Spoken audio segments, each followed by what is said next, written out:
All right, here we go. On a Monday, it is the Murph and Andy show. As you can see, there ain't no Murph right now. Murph. No Murph. He is headed back this way from a short trip down to Florida, see his family down there, and he will be back. He'll be back at some point early this afternoon. But we're going to go ahead and do the show here. Andrew.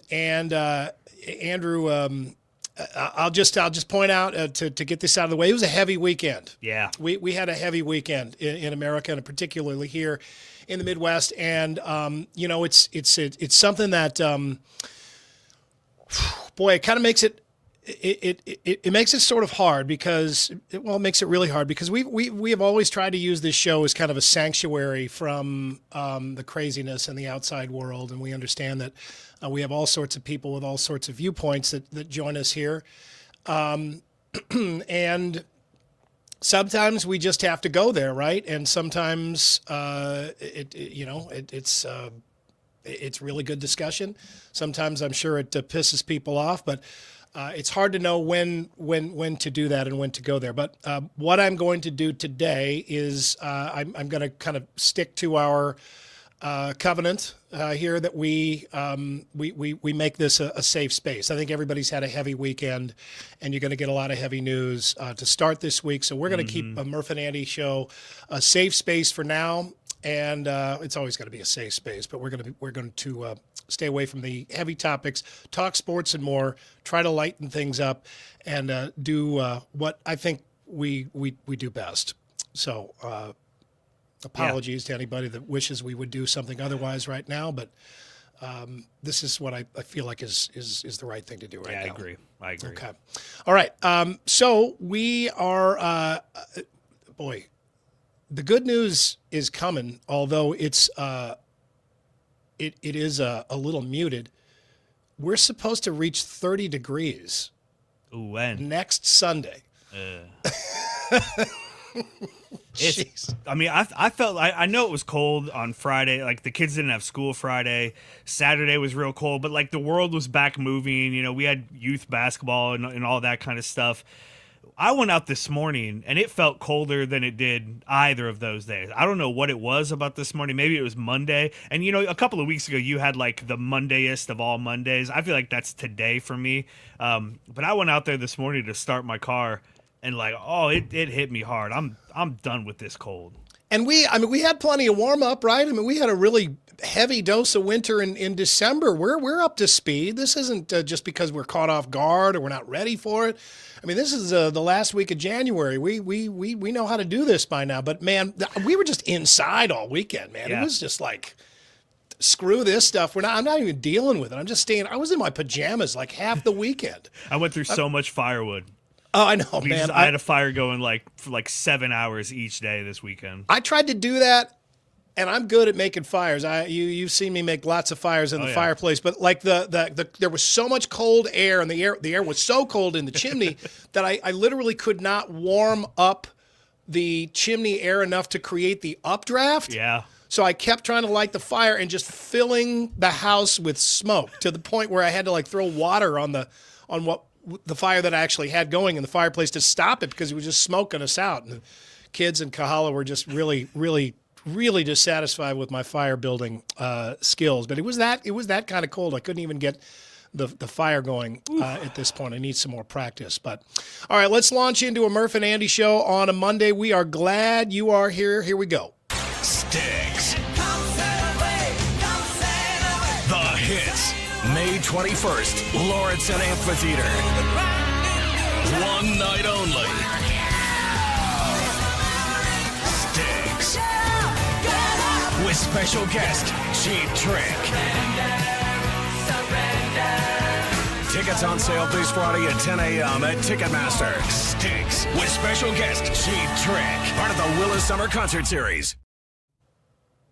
Nate Bargatze. It's a lot to have two dogs because you got to open the back door and let two dogs out. Big Dumb Eyes World Tour, Casey's Center, Friday, April 24th. Tickets available at natebargatze.com.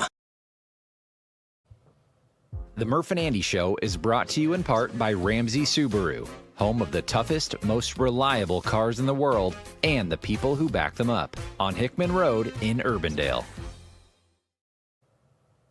What's up? I'm Jake Bren with Bigger Than 12, joined by my co-host Derek Duke, where every Sunday we break down the Big 12 Conference. We'll recap the full day in the Big 12 and look ahead to next week. We talk a lot of Iowa State, but it's not just Cyclones. We go from Morgantown to Salt Lake City and everywhere in between. Be sure to check out Bigger Than 12 every Sunday here on Iowa Everywhere.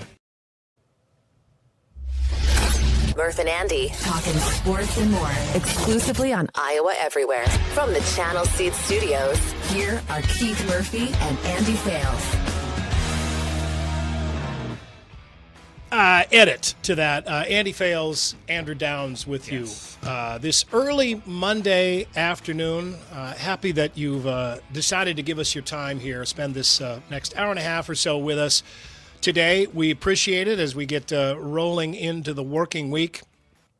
Let's go ahead and set the table here. We got a lot to get to. Let's get it going here. Brought to you by Guest House Tavern and Oyster. They have nightly specials. They are closed on Mondays, but tomorrow is Kentucky Fried Tuesday. This will be the week you want to check this out. This is a great cold weather spot for everybody. See why it's one of the most critically acclaimed restaurants in the metro this week. Take a seat at the bar. Take a seat at the bar. Yeah, that's the best. It That's really my is. favorite. I don't think I ever want to sit anywhere else there. I like the tables are fine, but the bar, watch the bartenders, talk to them. It's just action all the time. I like that. The topics for today. The Super Bowl is all set. This is Super Bowl. What is this? LX. LX. Super Bowl 59 that we've reached at this point. Isn't that 59? LX would be 60, Or is it 60? Oh, no, it's Super Bowl 60. That's right. It's Super Bowl 60. Yeah. Super Bowl 60. Oh, yeah. I'm getting all my Roman numerals screwed up. You know, it was one of those lessons that you had when you're like maybe too young to have that lesson because you could really only use it on old clocks. Yeah, right. Right? Yeah. You're just like, whoa, what are you doing here? That and Super Bowls. Yeah, super right. That was really the only time you ever put those lessons to use. World's greatest athlete and Des Moines stinks, and we're going to tell you why. Yeah, some people are kind of upset in the comments about the Des Moines stinks. Like, hey, that's kind of harsh. Like, hey, just hold on, bear with us. We'll get there. The More team will have that for Yes. you. We're going to tell you exactly why we're saying that. We don't just throw around that that talk. We love Des casually. Moines. Yeah. No, we do. We're Des Moinians. We is that what it is? Is that the term? Des Moinians? Demoniacs. I know. I'm sure it's not Des Moiniacs. I would assume it's Des Moinians, yeah. It sounds like the name of the Moiners. roller derby team or something like that, but it's not Des Moinians. Let's go with high or low since the last show.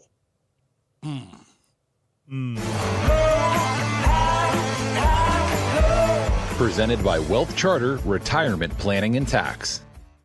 Wealth Charter Retirement Planning and Tax wants to point out that nearly half of you out there are not maximizing the company match on your 401k. That's a really big mistake. I know that paychecks are tight. You're just trying to keep as much of your money as possible, but you do not want to do that. You want, especially when you're young, you want that free money. You want it working for as long as possible for you, and Tim Hawkins and company can explain all that kind of stuff to you, and they can get you set up with your retirement portfolios. Find them at wealthcharterretirement.com. High or low since the last show? I'm going to go high today because I'm as I pointed out at the beginning of the show, I'm thinking positive. I'm clearing my thoughts. Okay. And this is the final week of January. Hey. And even though my birthday is in the month of January, and I consider that to be a real sacrifice on my part, very altruistic. Yes. I think this month sucks. It does. I think it's the worst month. It's full 31 days, especially in Iowa, man. I'm telling you, Iowa is not cool. It's not fun. It's not good in January. It's cold. It's usually really brown. It's like what it is right now, just really brown, really, really cold. Yeah, we don't even have snow. Really windy. Yeah, you can't, and it's too cold to really go out and do anything in the snow, even if you wanted to. It's just cold and miserable, and I wish there was some way we could all just like not be here for January and February. I've still got my Christmas lights up on the outside of my house, basically because it's been too cold for me to go out there and take them down. Is that cool? Am I good? Yeah, people understand. All right. They understand. We actually, we still have one of our Christmas trees up. Wow. Well, full see, disclosure. one of the good things about having the real tree is I got to get it the hell out of here because the Metro Waste will only come pick that stuff up. Yeah. Certain times. And that's so a good point. You miss that window. You got a dead tree in your garage till spring. Stick it in your yard. Yeah, we saw. I've seen a few of those just kind of like lying around in people's front yards. Like it looks like it looks like a drive-by, like a Christmas tree, a Tannenbaum drive-by. But this is the last week of January. We get past this, get into February. It's not quite as long. There's a little bit more action in February, too, as we start getting into tournaments and all that. It just seems to pass by a little bit faster. So get us through January. We got one more week. How about you, Andrew? Yeah, I'm going to go high as well. And, my wife and I are not the world's biggest Star Wars people. We like it as much as anybody. But we've kind of soft sold our kids on Star Wars a couple of times, and it really hasn't taken. But as you know, kids need to find things themselves. Mm-hmm. And my son Charlie, a couple of his friends have gotten into Star Wars. So over the last several weeks, we've started to rewatch the movies with him, and like he's fully engaged. And I know you're not going to like this, but we started with the prequels. And at this point, there are things that just in American culture, like the fact that Darth Vader is Luke Skywalker's dad, that's not a spoiler anymore because it's ubiquitous. But there are things like he didn't know when we started watching. He didn't know that Anakin Skywalker becomes Darth Vader. It just didn't really click with him. There are things like right away he was like, that Palpatine guy, he seems evil. I think he's going to be. And so we've watched now the first 5. So we watched the 3 prequels, and then yesterday we watched Friday night we watched New Hope, and yesterday we watched The Empire Strikes Back. And it's just been fun watching him get into it. And like he started to watch this Clone Wars cartoon show. Yeah. And it's one of those things where there's so much content now. So much. That he knows more about it than I do. Yeah. I've watched the main movies a bunch of times, and I've seen the prequels a couple of times. I saw The Force Awakens, but I haven't even seen the 2 most recent movies. But he knows more about than I do. He's got this fake lightsaber he's walking around with all day.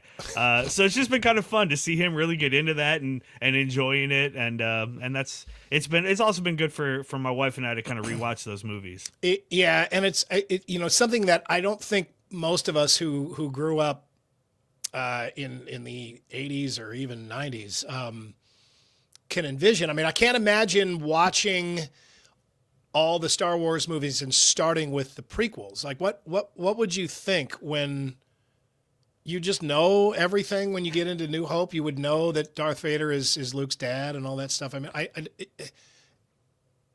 because that reveal was so big to us, but you wouldn't have that reveal if you watched the prequels. Well, first. and like Leia kissing Luke, he was like, wait a minute, they're siblings. And I was like, they don't know, though. They don't know they're siblings. That didn't age well. But there have been, like, so we were watching, again, Empire Strikes Back, and when Darth Vader is kind of talking to Luke, and Obi-Wan never told you, right.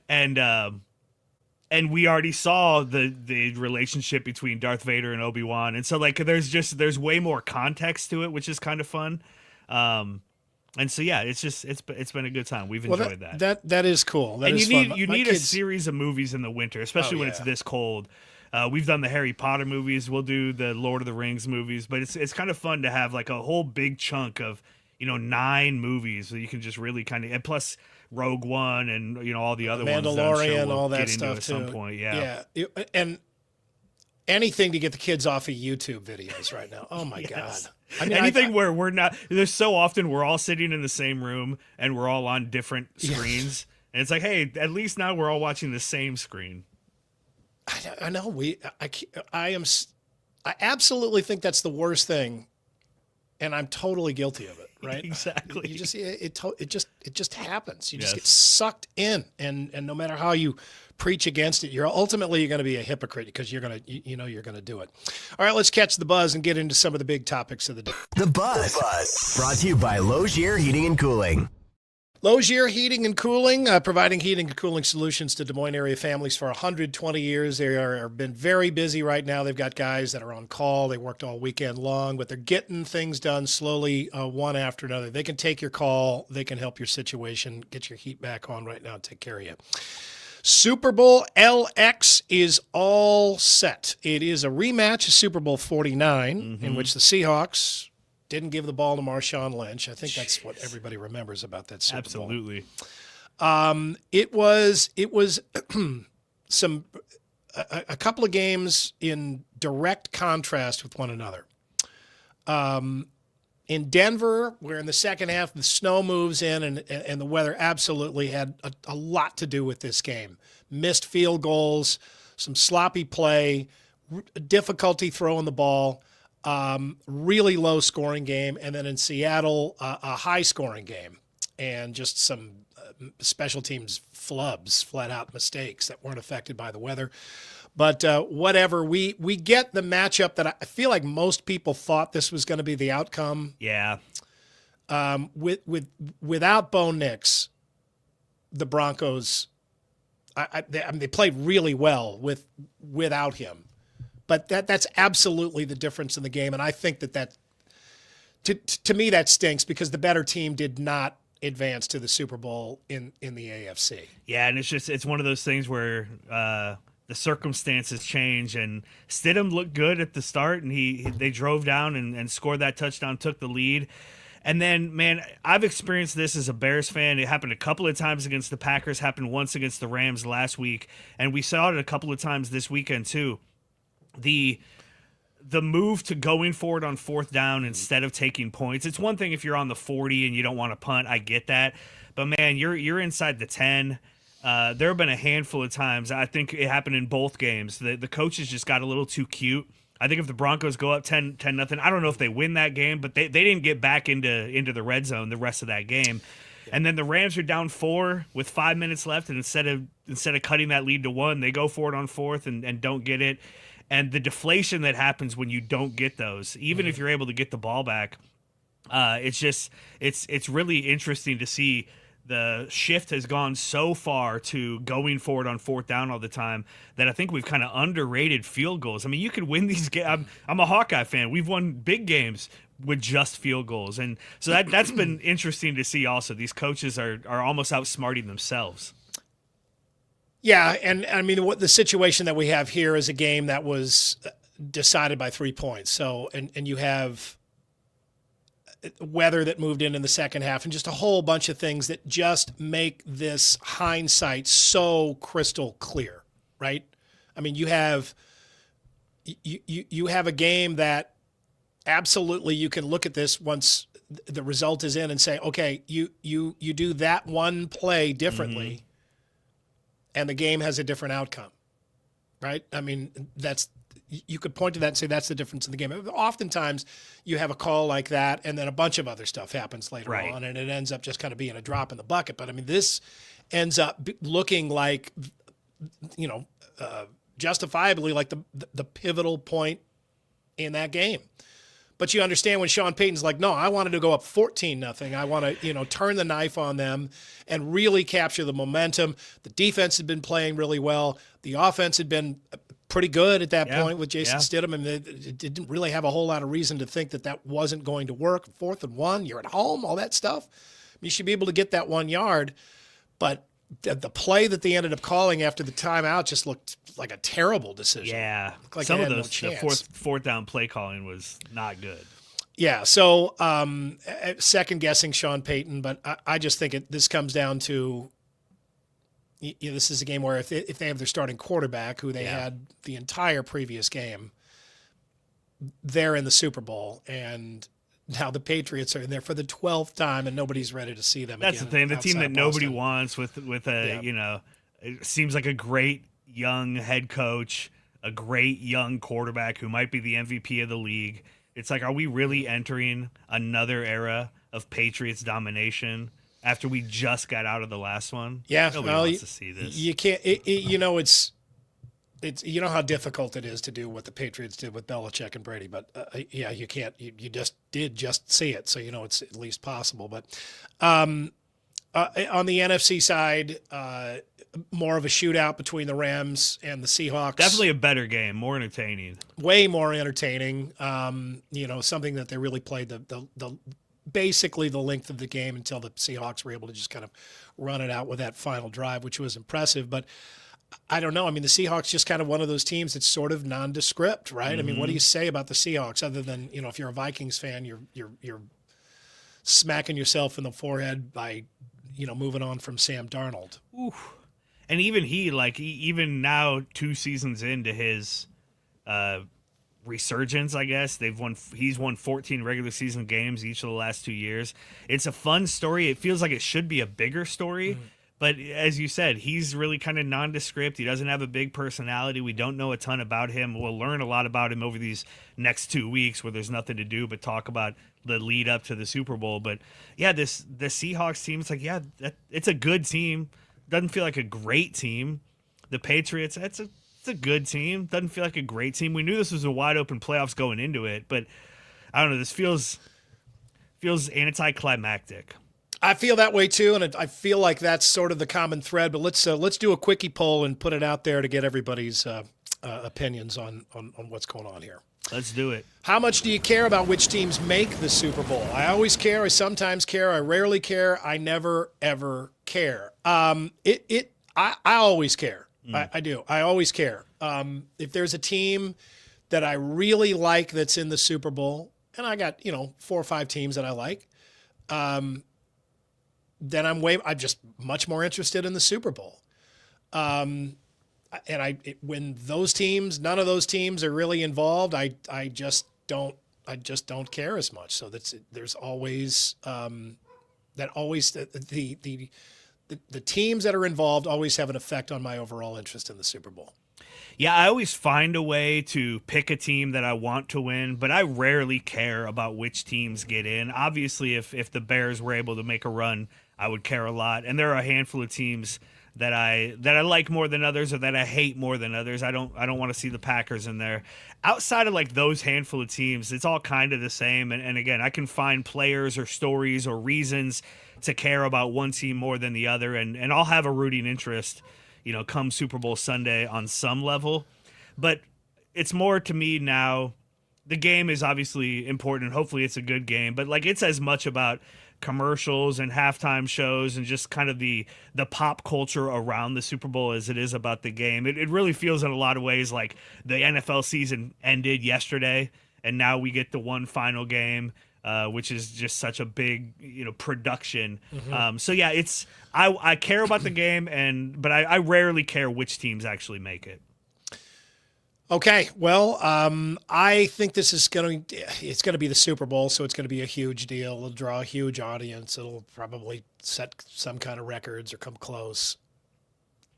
For me, it's something that I'll watch because it's the Super Bowl, almost out of obligation. Yeah, I'll be absolutely interested in what happens. I'll be interested in watching the game. But these teams just don't do anything for me. And I think it's going to be, this will be another show of power for the NFL, because I think overall this is an uninteresting Super Bowl for America. But we're so into the NFL, we're so committed to the Super Bowl. It's such a part of our culture that the numbers would make anybody who was ignorant to the situation think otherwise. Yeah, I think that absolutely. we all care about it. All absolutely love it. Also over the weekend, I wanted to get into this because I ended up, honestly, I paid more attention to this than the championship games. I think I did too. It was certainly more riveting. So Alex Honnold just made the ridiculous look kind of easy. We've talked about Alex Honnold before on this show, just because I think it's just such a insane concept. He free soloed Taipei 101.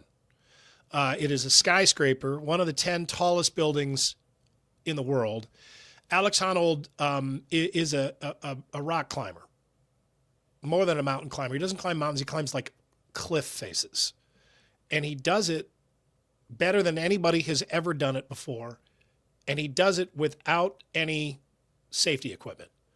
None. He doesn't have any ropes. There's no net. He falls, and he's a grease spot. And watching him do this, if you saw there was a bunch of documentaries on him. The best known one was called Free Solo. It came out back in 2017, won some Academy Awards. Yeah, so it was good. An IMAX movie. It's just absolutely amazing. You can still see it. I think it's on Netflix or Prime. One of those have been running it because of this was coming up. But Netflix aired this. He's always doing rock faces. This time he did a building, which is well over 100 stories tall. It is 200 feet taller than what I still think of as the Sears Tower in Chicago, now called the Willis Tower. It is 200 feet taller than the Sears Tower. That's crazy. Yeah, it's not the tallest building in the world. There are a whole bunch of other buildings in China and one in Malaysia, and then Burj Khalifa is that it in Dubai. Which Tom is Cruise the tallest. scaled that one. Yeah, this one is actually sort of climbable, which is a ridiculous notion because it's not. But he has been working on a way to climb this, and there are other climbers who've done it before with ropes and safety equipment, the help of ropes. No one has ever considered doing what he did. So anyway, on Netflix, and I guess they had to delay it a day because weather wasn't quite right. And they did it on Saturday, and he did it in less than 90 minutes. Started on the sidewalk, walked up to the building, just started climbing, and then got to the very top of like the spire at the top. And he not only like just kind of touched the top, he went and stood on the top. This like tabletop sized peak. There he is. It's windy. It's like blowing his shirt. Yeah. And he did this, and he is the most incredible athlete on the planet, and maybe the most incredible athlete ever. There is no one else on the planet that could do this. There's no one else on the planet that would do this, or would attempt to do this. And he did it all for apparently less than $1 million. Yeah, said it was mid six figures. Embarrassingly low is what his agent called it, I think. But he said, "Hey, you're gonna let me do it? I would have done it for free." Yeah, he didn't help his cause by saying that, did he? Well, I ought to have done it for free. Yeah. Well, man, because that's true. And not only that, his wife is watching the whole time, and Netflix, which it's 90 minutes, so there's a lot of downtime. They're doing all these profiles and other portions of his life. And they show that he has 2 small kids at home, which, Kyle sees that. She immediately just checks out. Like, this stupid idiot, he's got, so much to live for, so many responsibilities, and he's still just going out there and risking his life in the most needless of fashions. He's so calm, too. Like, he's mic'd up for a lot of that. And just, you'd have to be to do what he does. But it's just incredible to actually watch it and like know that he could die. That's obviously part of the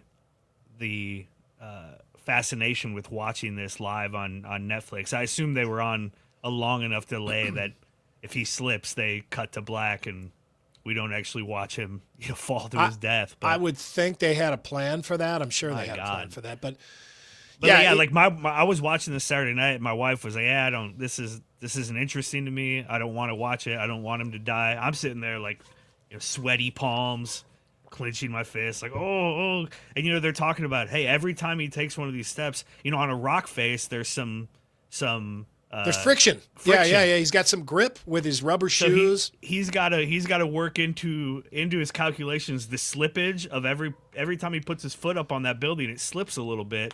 But he's got that worked into the calculations of how he's going to do this, and it's just incredible. It is. It's incredible, and I don't know what he does from here.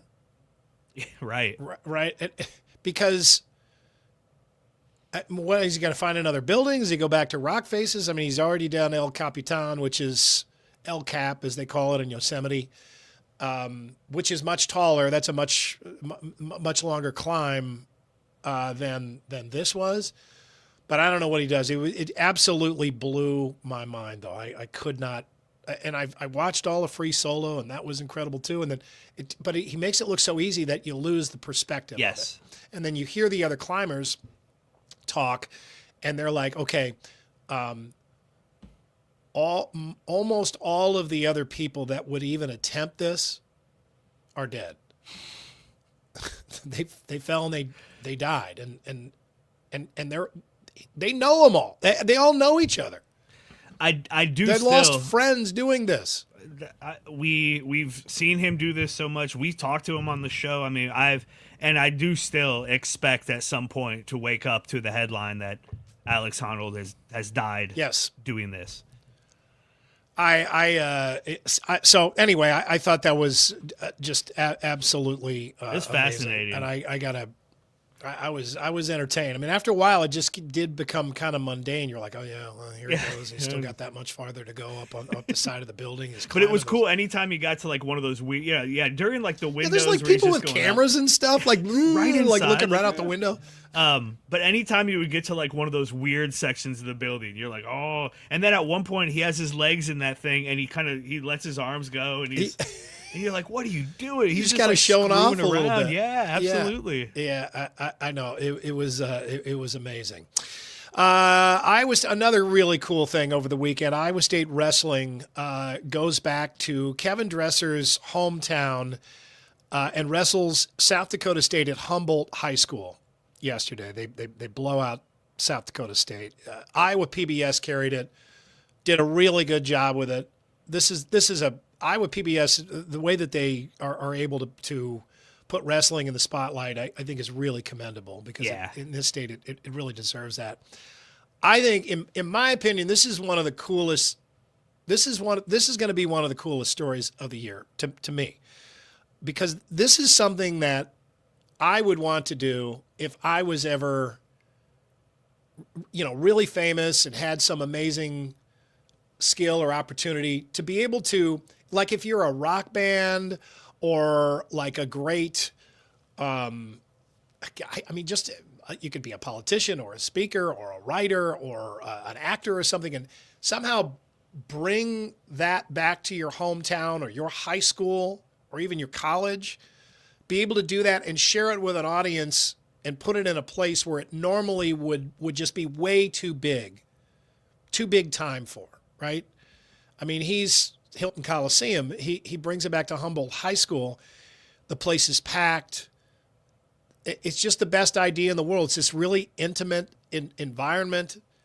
South Dakota State had to probably think it was really cool too, I would imagine. But I just think this is one of the coolest and most magnanimous things that somebody in his position could do. Yeah, Absolutely. So cool. Really cool for that town and like those people. And I mean, to keep wrestling alive in like that, in that way, in that place is really, really cool. Yeah. And to be able to, you know, it's carried throughout the state. It just, to be able to kind of share all that and kind of let everybody know, you know what, this is where I came from. Yeah. And we're a state school. And I think all of our state schools, all of our schools, period, should look for opportunities like this more often. I mean, absolutely. How, you know, when they would the Hawkeyes would do practices at high schools and that, I really think that that's cool. I understand that it, you know, there's some give and take there. It takes a meet away from Hilton Coliseum, Ames, Iowa State, that kind of stuff. If you hold a practice, you still need to actually get work done in the practice, that kind of stuff. It's not all a show, but it is a show, right? I mean, it's wrestling, it's sports. You know, it's not the Yalta convention or something. I mean, you really are having fun. And I loved seeing that. It was really cool over the weekend. The Iowa women smoked Ohio State at home yesterday. They stayed perfect in the Big Ten. This is very quietly, and I imagine they don't mind the fact that it is kind of quiet. This is quietly becoming the most impressive basketball team in the state right now. I mean, I think it is. They're playing so well, and to start the kind of run of a tough part of their schedule that they had, and beat three now top 25 teams in a row, and really do so pretty handily. I mean, as you said, they smoked Ohio State yesterday, won by 21. Was never really a very close game. They lost Taylor McCabe early in the game and didn't miss a beat at all. Which I don't know if you saw that. Peyton McCabe, her little sister who plays at Drake, got hurt like almost the exact same time. Both the McCabe sisters got hurt. It was wild yesterday. But so, shout out to them. That sucks. But this women's team and Ava Hayden has really come alive. They've found a way post Caitlin Clark, and we talked about it last week. Jan Jensen, now there's really no question about whether or not she was the right hire. I mean, this is her team. This is her program. There's not a lot left over from what Caitlin Clark did other than where where she and Lucy Bluter kind of set the program up for success. But to see this young of a team kind of creating this kind of a buzz and winning these kind of games, really, really cool. They're now up to 8th in the AP poll today. And they have a big game, I think so they go to USC this week, and then they're at UCLA over the weekend. So that's a huge game. UCLA is ranked 2nd or 3rd. I think that Caitlin Clark is both making this a bigger and smaller story at the same time. And what I mean by that is, because they just had Caitlin Clark, you have a much bigger audience there. You have sold out arenas at Carver Hawkeye Arena. You have Iowa is just a brand now in women's basketball. Yes. And people that are in the know recognize the fact that Caitlin Clark is not there and her coach, Lisa Bluter, is not there anymore. It's Jan Jensen's team. So that makes this, I think, a little more impressive. But at the same time, everybody's already seen the Hawkeyes play in the championship game a couple of times, right? You're right. You're not going to really impress this crowd, like really impress. They're impressed that they're doing this well. There's no doubt. There's a real legitimate great wins, a great start to the season, great season. But the bar for, wow, am I impressed at Iowa women's basketball is so impossibly high that it is probably hurting this team as well. The Drake men win at Indiana State. They've won 3 of their last 4.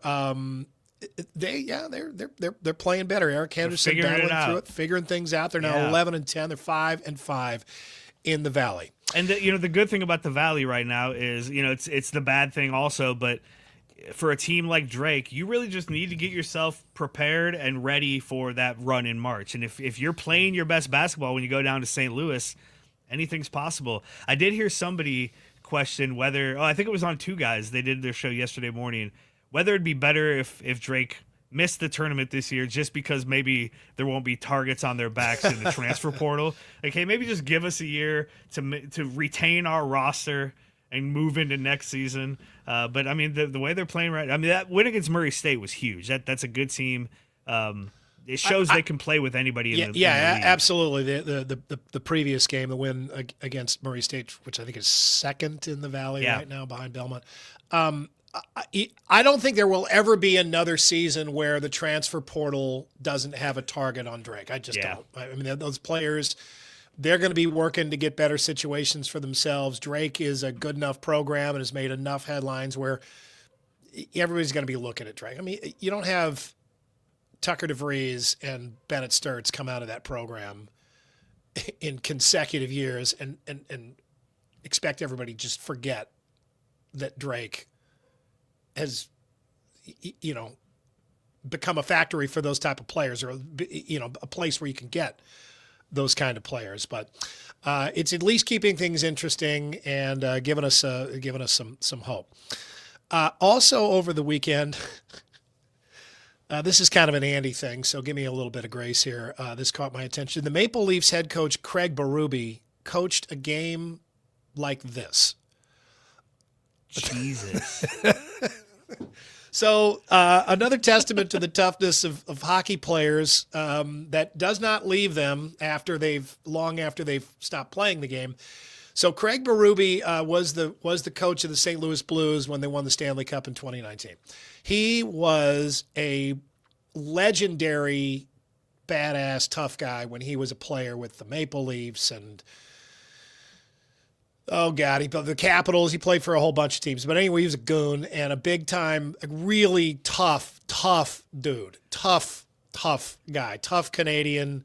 I think he's a First Nations Canadian. He's a really, like everybody has always talked about how tough Craig Berube is, like a badass. So Craig Berube says he just shows up like this and coaches. Okay, it looks like he's had a lobotomy. Yeah. Like yesterday. Like Grover said, looks like his wife hit him with a shovel. I mean, his eyes are black. Obviously his face is hurting so much he just decided to skip a couple of days of shaving because that ain't a beard. That's just like I decided not to shave today. Yeah, like I can't touch my face right now. now. It hurts too much. But I mean, he says he had an accident at the gym. What's he doing at the gym that happens? I mean, I don't know what else happens to him other than a car accident. Yeah, did weights fall? Like all the weights fall on him? Was he sprinting across the gym? Somebody tripped him and he fell into a stack or fell into a Smith machine or something. What did he do? But he coached like that. That's crazy. Oh my God! I mean and then he didn't even want to talk about it. He didn't want to draw he didn't want to draw any attention to it. And Craig Berube is like such a tough, no nonsense guy that I think everybody just let it drop. And they're like, okay, yeah, right. I'm going to bring it up with you, man. And I don't want you doing that to me. You should see the other guy. Kind of joked about it, but he just kind of moved on from it from there.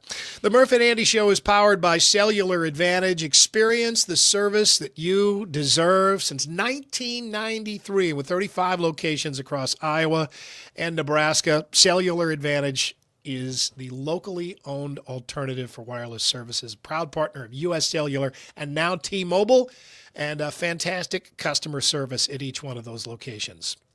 It is time now for Throwdowns. Throwdowns. It's Throwdowns. Backed by Heartland Tire and Auto. We'll throw it down, powered by Heartland Tire and Auto, treating you like family at all their locations, including Ankeny, Waukee, Knoxville, Boone, and Creston, an authorized dealer of both Firestone and Bridgestone tires. Andy, we'll start with you. We'll stick with Drake. The last three Drake basketball coaches are all in their first year as Big Ten head coaches. Nico Medved, 2-0 against DeVries and McCollum. Ben McCollum 1-1, DeVries 0-2 against his former Drake coaches. Which coach do you think will be most successful in the Big Ten? Boy, that's a really good question because you've got different situations. I would think that Indiana has the deepest basketball pockets, but you know that football is probably sucking a little of that money That's a away. really good point. These days. I have a lot of respect for all three of them as coaches. Yeah. I honestly think it's Ben McCollum at Iowa. I think he is fundamentally just kind of a coaching savant. I think the other guys are. I think Darren DeVries is a fantastic coach, and he's a really good recruiter, and I think his players absolutely love him. But I think Ben McCollum, in the limited amount of time that we have seen him and even been aware of him, he's really shown that he's like a chess master. So I think I'm going to go there. And I just watched him beat Darren DeVries. Yeah. But maybe I'm not giving Nico. I think Minnesota is a harder place to succeed. For sure. Than the other two schools. So I think I'll count that against Nico Medved, and I'll pick Ben McCollum. Really shows that Brian Harden knows what he's doing when it comes to hiring. Sure does. Coaches. Yeah, says good things about Eric Henderson. All right, Andy. Aaron Rodgers is again mulling retirement, but the Steelers just hired his former coach in Mike McCarthy. Do you expect Aaron Rodgers to play next season? I don't really remember the relationship that those guys had. I don't know. A lot of that really comes down to the way that they parted ways, and I don't remember what that storyline was like. I mean, I think there are Packer fans that could probably give a really good, immediate, accurate answer to this question, and I'm not among them. But it just really looked to me like Aaron Rodgers needed to hang it up in that last game. he's not the most sensible person in the world, though. So I think he could, if they left on good terms, I think Mike McCarthy could talk him into staying. And I don't think it would necessarily be a bad thing because, just the drop down from a guy that still looks like he could play. I mean, Aaron Rodgers looked like he could play, just looked like he's got too much legacy to leave out there with, half-assed performances. But I think he could potentially be still a good alternative if the alternative is somebody who's really unproven or even more over the hill. Yeah, I think he comes back. I think he plays. It'll be interesting, though, if they try to, make him mentor a young quarterback. Is he ready for that? Does he want to do that? That'll be interesting. All right, Andy, a recipe calls for cooking something over medium heat. What is medium heat to you? I do wonder this. I mean, medium heat by this chart is 5 because this by this dial is 5 because high would be 10. So I've just doing the math. There's no number 10 there, but I think high represents one 10, step above 9. It could be 11 though. Yeah, I mean, there go are to no 11. numbers there. You really are only guessing. I would say 5, but then it'll start cooking too fast. And I'll be like, why did I think 5 was medium heat? What about you? What else would it be? So I go it's 6 or 7. I almost never go 5 or 4. That seems low to me, even though it doesn't make sense. High is high, right? It's all the way high. Yeah, trying to boil the water or whatever. Medium heat to me is 7. Low is 4. I can't. I'd never go below that. Now I'm not a very good. Are cook. you allowed to cook in your house? I don't cook very often. Yeah. My When wife's Judy's working not or there, something. Andrew's on his own there doing that's about math it. on the kitchen stove. Yeah. So yeah, it's kind of. Well, you do like to give things a little extra. I know that. I do. A little extra. That's Throwdowns. All right, that is Throwdowns. Coming up next, we will have more. It's Murph and Andy on Iowa Everywhere. Get ready. Blues Traveler and Jen Blossoms. Plus special guests, Spin Doctors. September 10th, Lordson Amphitheater at Waterworks Park. Blues Traveler, Jen Blossoms. Tickets are on sale now at Ticketmaster. Blues Traveler and Jen Blossoms. Presented by the Willis Summer Series. With 5 Central Iowa locations, there's always a Heartland Tire and Auto nearby to take care of everything your car needs. From oil changes to complete transmission overhauls, they do it all. For 15 years now, Heartland Tire and Auto has been a proud sponsor of Murph and Andy.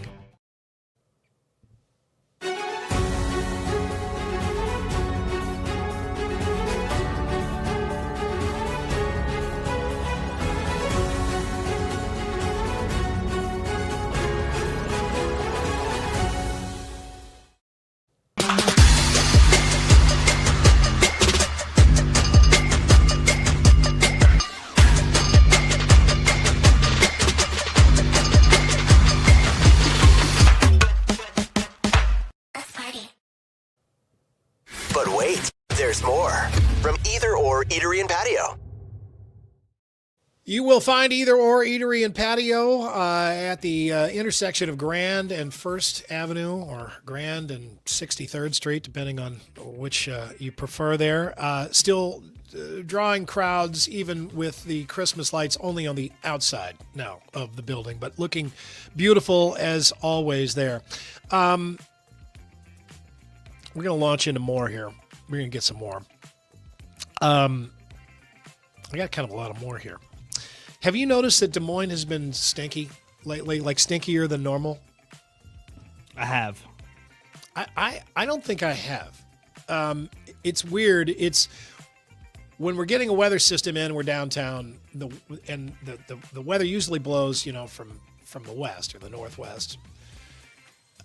When we're getting a system in, it shifts around, it spins around, it comes in from the east. So anything east of downtown blows into downtown, and you smell it, like down at the TV station. And that's one of the ways that we've been able to tell the weather, right now that the weather beacon is gone. and you're like, if it smells like dog food, rain or snow is on the way.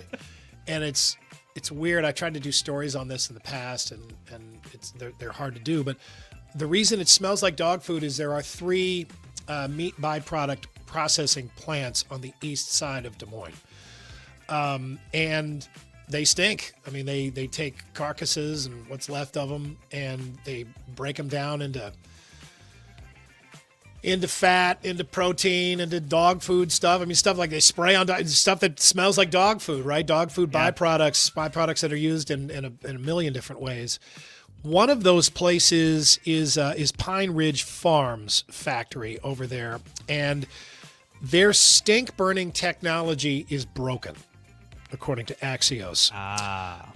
There are 3 of them, and they have these filters, I think on the big exhaust pipes that they have there, and apparently it works pretty well. But Smithfield notified the city that its oxidizer broke shortly after Christmas, and replacement equipment is on order. Apparently on back order now. It'll be fixed as soon as possible, but things have been extra stinky. The complaints have been rolling in, and that is the reason why. There you go. Smithfield Foods has a de-stinkifier that is on the fritz right now. But it's on order. They're trying to do something about it. So hang with them for just a little while longer. Oh, man. And root for westerly winds. The route for the 2026 edition of the Register's annual Great Bicycle Ride Across Iowa, or RAGBRAI, was announced over the weekend. This is the best I could do with a map. Do not use this out on the road. You will get lost. It starts over on Honnold, in the Les Hills on the Missouri River, and then goes all the way to the Mississippi, where it ends in Dubuque, which is kind of a diagonal shot across Iowa. Goes through Harlan, Guthrie Center for the overnight stops, Boone, Marshalltown, Independence, Dyersville, and then again ending in Dubuque. I like this graphic with the water towers. That's cool. I do too. I think this is actually one of the shorter routes, which is weird because it's diagonal. Yeah, you would think it'd be longer. Yeah, it's not a straight shot, but they kind of vary those things. They go up and down a lot. North and south a lot to get to a bunch of other little towns. Maybe this is a straighter shot, but that'll be coming up July 19th through the 25th, when the weather will be very different than it is right now. Yes. Speaking of bikes, Australia's Jay Vine was knocked down by a kangaroo on the final stage yesterday of the Tour Down Under cycle race, but he recovered to win.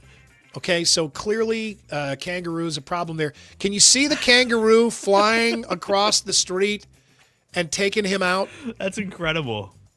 Did somebody capture that? Apparently kangaroos are a problem on the roads in Australia. They cause a lot of car accidents.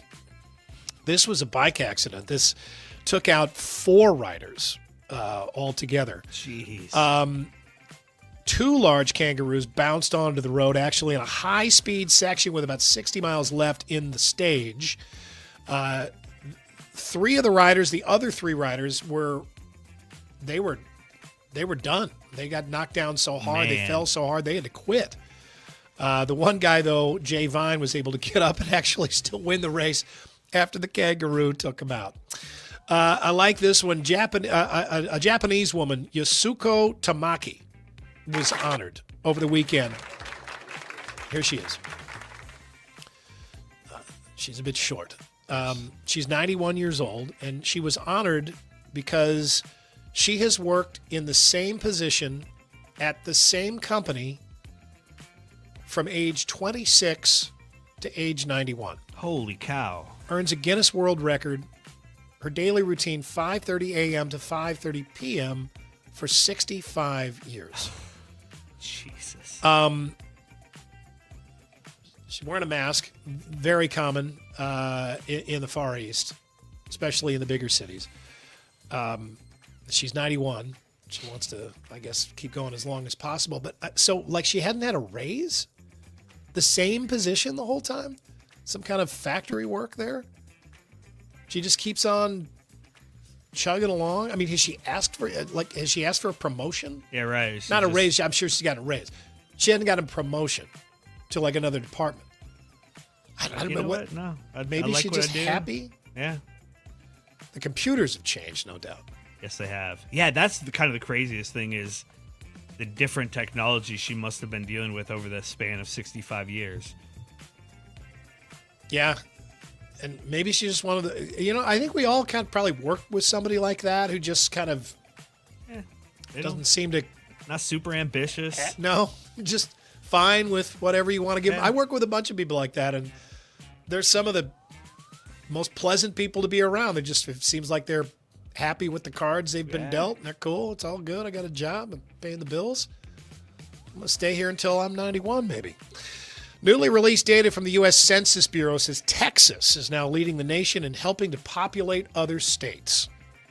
State-to-state migration flows from 2024, those are the latest numbers still in, show Texas is the number one source of new residents for the states of Alaska, Arkansas, California, Colorado, Illinois, Louisiana, Mississippi, New Mexico, and Oklahoma. Now, typically, I think we talk about how many people move into Texas, but also there are lots of people moving out of Texas. Looking for other things, I guess. Maybe just jobs. Such a big state. You should expect something like that. We have this now from MORE contributor Susan, who is on vacation in Mexico. Stepped into an open-air market and finds this. A piece of Mexican ingenuity. This is a smoked meat stand. They're using a pilfered shopping cart. I don't know. I guess maybe it wasn't stolen. It was... Maybe they bought it. I don't know. It's probably stolen. They are repurposing the shopping cart in any event. That's brilliant. Got the grill grate already there. Every now and then you see like somebody that's like made a pickup truck out of like a golf cart chassis. Yes. And just some big basket. This is out of that same vein. So they've got like an ash receptacle, or they've got the, what would they call it? The pit, coals, basically. the pit. Down at the bottom, and then the shopping cart above it. They got racks of ribs there and some corn on the cob. Yeah, that's a market grill right there. That's funny. Apparently the smoked sausage there is like great. Next level. I bet. Yeah. I mean, it's got to be just as sanitary as any other grill, right? Oh, yeah, absolutely. Once that heat gets on there, it burns all that crap off Kills anyway. anything off. Yeah. These are just racks of ribs right there. Oh, man, just cooking on the shopping cart. And if you can see the sign there, which you can't, there is a sign they've had made for the front of this hoopty grill that says, please don't touch the grill. But they've had the sign made. But evidently didn't put another penny into the rest of the grill. Put some money into the sign. People, there's some ingenuity. There's some good like Instagram feeds that I'm kind of addicted to. The one guy, you ever see the one called Doo Doo Kitchen? Where the guy's over like he's in India. It's this black guy, he's American. He's so funny. But he's like, it's time for another episode of Doo Doo Kitchen. And he just kind of does a commentary of these people in these markets in India making this food, like serving it on recycled paper. It's so funny. It's so addictive. Don't get into it. You'll get caught in a rabbit hole. We'll end it with this. In Kentucky, a basketball game between Carr Creek Elementary and Emelena Elementary schools, okay? Elementary schools. Was called early after a fist fight breaks out on the court. Coaches and officials were quick to step in and break it up. We're going to watch this video, so just let it play through. They stepped in to break it up, but then, of course, you know what's coming next. The parents get involved. Let's take a look. James, go get Justin.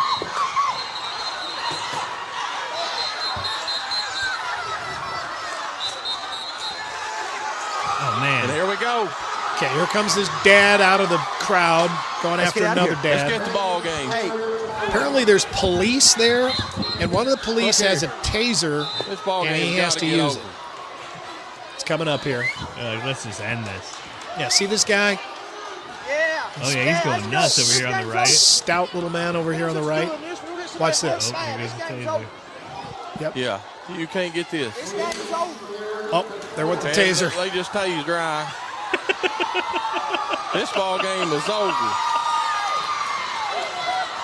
Well, they just tased Ryan. Yeah, we're going to end our live feed. This game has got to come to an end.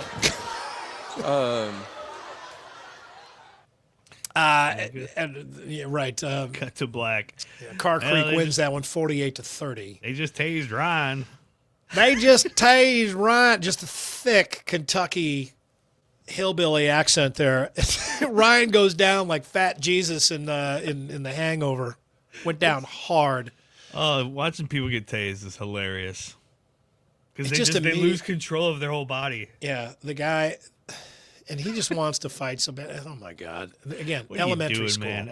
Elementary school. Okay, that's your more, everybody. Andrew, you got some talking points about the Iowa Wild you want to point out. They got a busy week. Yeah, they do. And Friday night is that Brad Banks meet and greet before the game. It's a special package you can get at iowawild.com. A chance to meet the Hawkeye legend, get autographs, ask questions.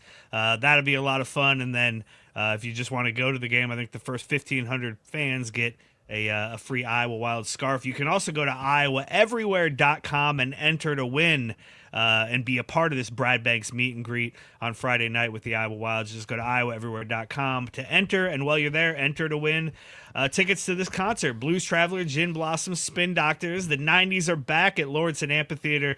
It's Thursday, September 10th. It'll be a beautiful night out at Waterworks Park, hopefully. I'm going to be there for this one. I like all these. Well, I like a couple of songs from each of these bands. Yeah.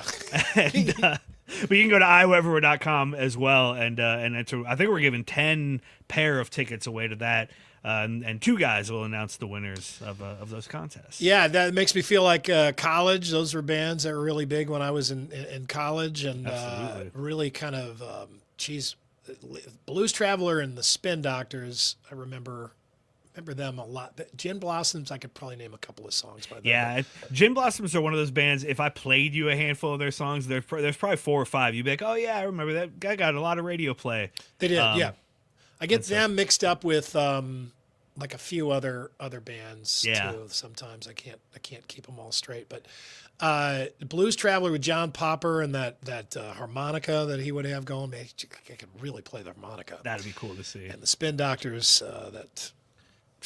Two Princes, Jimmy Olsen's Blues, and Two Princes. Yeah, there were some really good songs on that first album they had.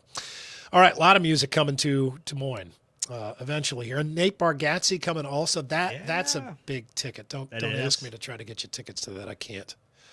Let's do the quickie poll results. Read those. See what you care about the Super Bowl. I sometimes care about the teams that make the Super Bowl as the leader here. Yeah. 28% say I always care.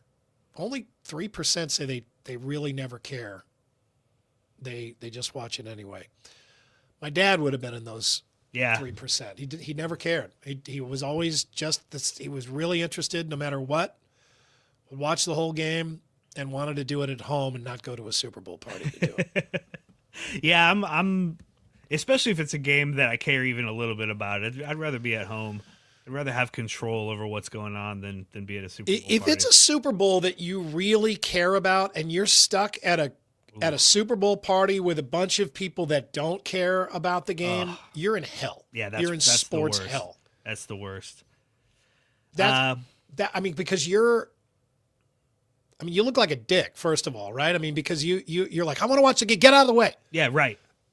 Or maybe you even seek out another room, like at the party. And but then watch you're it the by dick yourself. who went off and locked himself in a bedroom while the party was going on. Yeah. I mean, the dick component is very high there. And then if you don't care about it at all, you could be ruining somebody else's time. Super Bowl parties can be kind of tough. They can be tough. All right, thank you sincerely. 1 second. One more? Oh, yeah. Game Day, Men's Health. Let's do that. We got the Andrew Downs audio drop of the day. Yeah, you can find them in Ankeny, West Des Moines, North Liberty, wherever you are. There's a game day near you. Get yourself going for 2026 with Game Day Men's Health. And speaking of the Super Bowl, the Seahawks are going, and local news after a big win is always pretty fun, especially when a reporter is trying to kind of rein in the fans that he finds out on the street who are celebrating. And that's what happened with this reporter on King 5 in Seattle last night. So tell me, you were inside there. Beat the fucking Patriots. Redo. Try to say that again without the We're about to F-bomb. fucking redo this shit. We're about Okay, to well, all right, that's too bad. Sorry, could you translate for tell me? I mean, what was that like? It's our revenge against the Patriots. We're going to take the Super Bowl this year. He's got the lady swearing. He's like, wait, no. Can you do that without swearing? She swears even more. So then she goes to the guy carrying her, and he's just hammered. That guy he was clean. He was so drunk. Clean. Yeah, I mean, you know that's going to happen. You Revenge. You know that's going to happen. We're going to take the Super Bowl. You play with fire, you get burned. That's right. You stick a microphone in the face of drunk fans, you're probably going to get F-bombs. All right. Thank you for making Murph and Andy a part of your Monday to get your week started. Appreciate it. If you get a chance, please like, review, and subscribe on whatever platform that you have found us today, if you haven't done that already. And please help somebody else find us, too. Word of mouth is the best advertisement that there is. We are back on Wednesday. Murph will be back with us. We'll be set to go. We hope you are, too.